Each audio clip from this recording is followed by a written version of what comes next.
You know that feeling when you finally buy an iPhone? If you bought an iPhone 17 this year and you're feeling weirdly proud of yourself, you're not imagining things. The regular iPhone 17 quietly became one of Apple's biggest hits in years. It's been out of stock in multiple places, which almost never happens anymore with the non-Pro model. And that happened for one simple reason. For once, Apple made a phone that felt fair. You got a smooth display, genuinely good battery life, solid cameras, and no weird compromises, all without feeling like Apple was forcing you to pay extra just to feel respected. It's the kind of phone people recommend without adding an asterisk. And that's exactly why so many people are now asking the same question. If the iPhone 17 is this good, what does Apple even do next? What actually happens with the iPhone 18? Because the leaks around this phone are strange, not bad, not exciting either, just strange in a way that makes you stop and rethink when you should upgrade and whether waiting even makes sense anymore.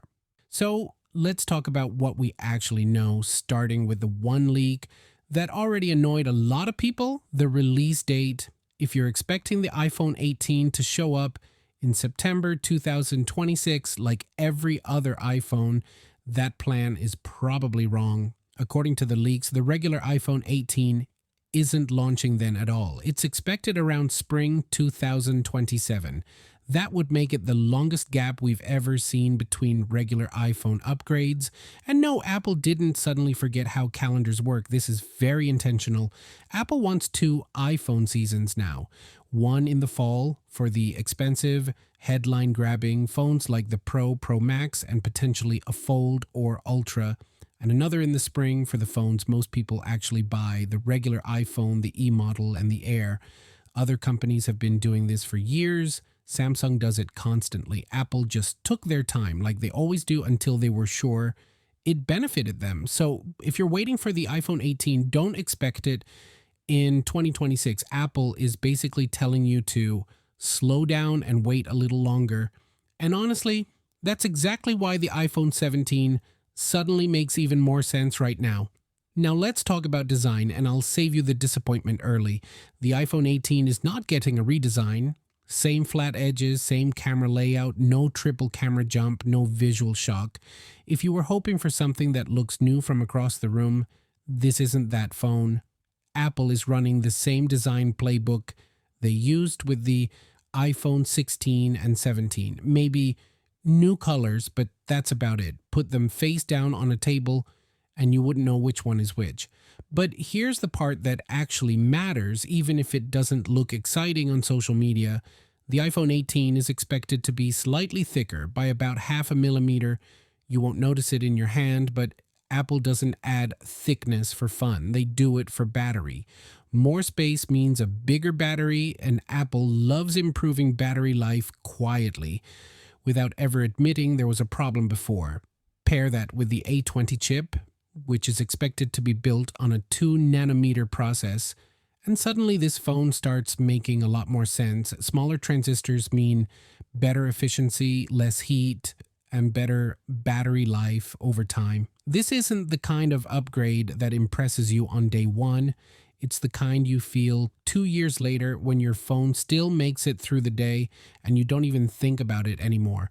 Now here's where things quietly get more interesting. The iPhone 18 is expected to use Apple's own C2 modem instead of Qualcomm. That matters more than people realize. Modems affect battery life, signal stability, and consistency way more than most specs on a box. Apple controlling its own modem means tighter integration and fewer weird signal issues. And it also enables something that sounds crazy until you really think about it. 5G via satellite. Not full-speed streaming video in the middle of nowhere 5G, so relax. But real connectivity when you'd normally have nothing.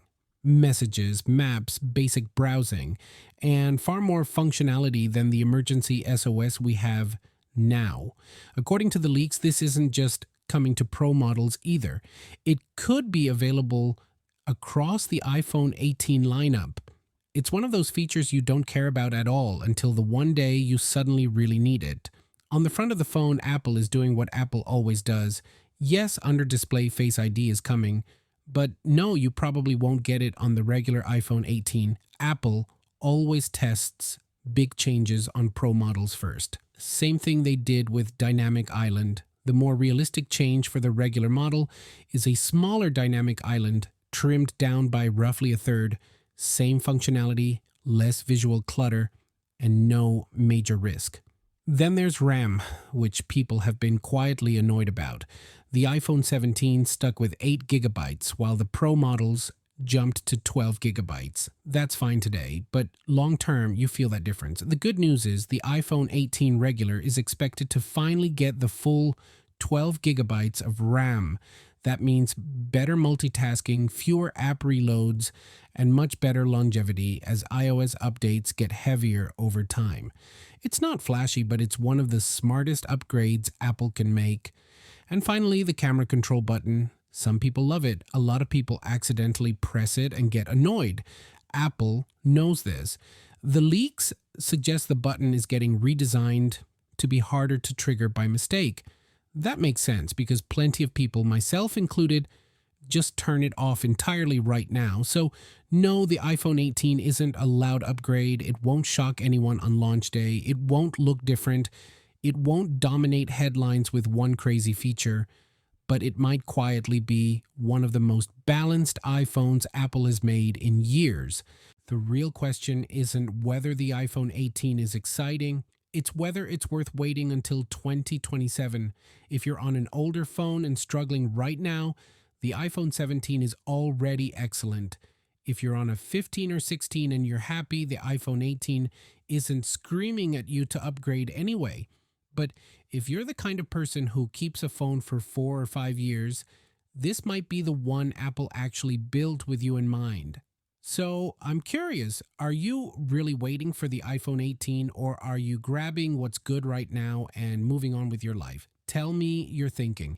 And if you want to see the Apple product that actually deserves your patience next, you already know what to watch. See you next one. Peace out.